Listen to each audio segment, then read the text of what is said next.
Hi, it's Amanda, the Nail Polish Hound, and welcome to the first in a series of new videos where I'm going to be looking through all my nail stamping plates, and I'm going to do this by manufacturer and decide which ones I'm going to keep and which ones I'm going to destash.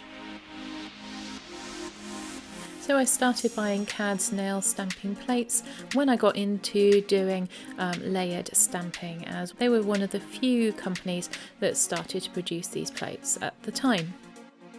So the first one of these stamping plates that I bought was this beautiful one with the butterflies on. It is Nature 001, but as you can see I haven't yet used it, and there's going to be a theme in these videos of stamping plates that I've bought and not got around to using yet.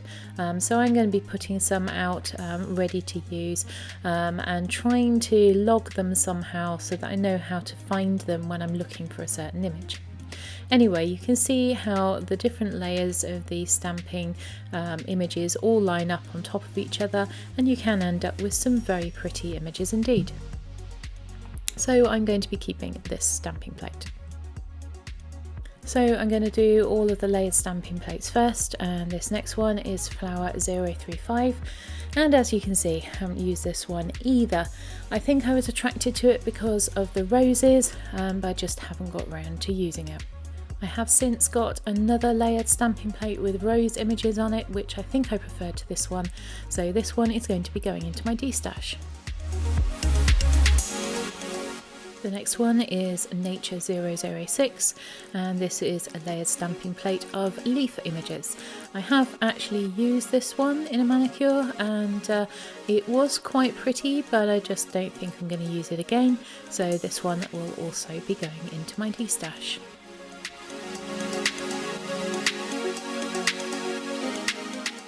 Another one that I have used is Nature 11, and this is a wave style of layered stamping plate, and this one does produce very pretty images.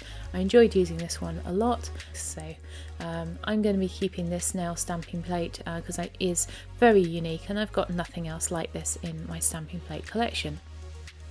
What I do sometimes find a little bit frustrating on these particular plates is they have no arrows telling you in which direction to use them. So for reference, with this particular plate you use the top image first and then you go down vertically towards the bottom.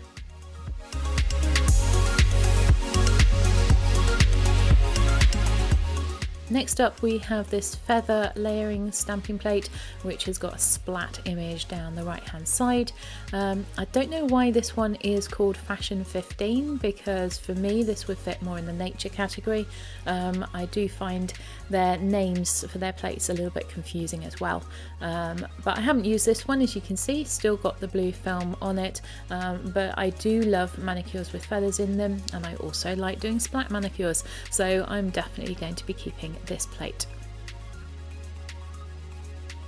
Then I have a few of the normal type of stamping plates by KADS. I do like their plates because I find the images are fairly unique, and this first one is called Festival 001, and it is basically an Easter plate, and I really love some of the images on this plate, and they do stamp really well. I particularly like the bunnies in the third line, and I quite like the little bunny rabbits and also the carrots in at the bottom together with Easter eggs.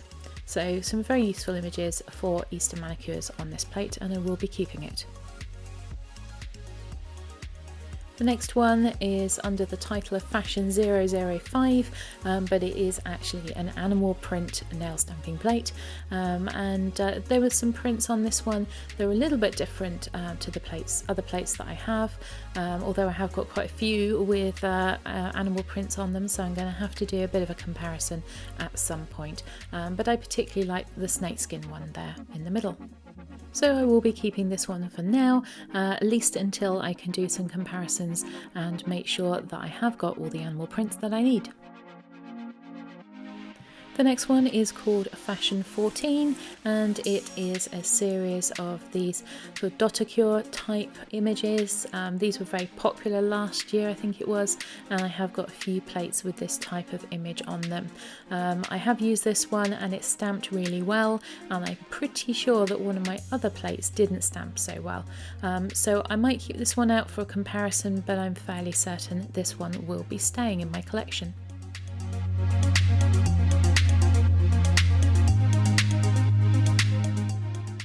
The next one is called Chinese 004, and I bought this nail stamping plate because of the images of the koi carp. I've been looking for a nice koi carp image for a long time, and I really liked these ones. And the rest of the plate is a little bit of a mismatch of mostly Christmassy type images. I might use the snowflakes there because they're quite unusual, but I'm definitely keeping this one for the koi carp at the very least. This next plate is called Chinese 009, and I bought this one because of the blossom images, which I thought were really pretty. Clearly not used this one yet, but I think it's got a lot of potential. However, this next plate, Chinese 005, is fairly similar in a lot of ways. It has got blossoms on it as well, and I do know that I've got another stamping plate somewhere that's got cherry blossom on it. So I might have to do a comparison of these two with that other stamping plate and decide which one it is that I'm going to keep, if not more than one. This next one is also a more recent purchase. It is Nature 032, and I bought this one mainly for the image of the moon and also the howling wolf. But I like the images along the bottom as well, and although I hadn't used it at the time of filming this video, I have just used this one to do a manicure and it really turned out well. Can't show it to you yet though, because it's for a collaboration that has not yet been released on Instagram. If you'd like to see more of my manicures, then you can find me on Instagram. I post there fairly often at the Nail Polish Hound. Then we have Nature 023, another recent purchase. By recent, of course, I mean last year, because I'm not buying any nail stamping plates this year. But I haven't used this one yet. I was really taken by all the images that are reflections. I think they're going to be really pretty used in nail art, but I haven't got around to using this plate yet. It's definitely going to be staying in my collection though. That was all of my KADS stamping plates, and I'm going to be destashing these two plates for certain. Then I'll have to do a comparison with these dotacure style images with my other plates that have the same sort of images on them. Then also I'm going to need to do a comparison between the two nail plates that had the Chinese blossom type images on them. So let me know in the comments down below what you thought of this video, whether you enjoyed seeing my nail stamping plates and whether you've got any suggestions for how I can do more of these videos in the future, especially when I have got larger collections to deal with. So I hope you enjoyed it and that you will like and subscribe, and I will see you in the next one.